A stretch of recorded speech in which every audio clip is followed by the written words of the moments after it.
Seacont IC.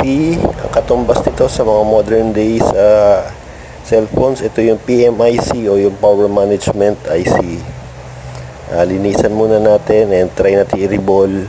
Nag-overheat kasi ito so sana mapagana pa natin kasi meron akong ganitong dating unit, Nokia 5210. Ito yung panahon ng mga kalakasan ng mga Nokia before. Sana mabuhay pa natin, ma-revive pa natin itong unit. Isa ito sa mga exciting na repair jobs dati, mga Nokia. Ang dadali lang ayusin. Di katulad ng mga cellphones ngayon, mga Android sa iOS. Mag-transfer ka na ng screen o baterya ngayon, masyadong komplikado na. So, i-post natin kung ma-repair pa natin o ma-revive. Thank you for watching.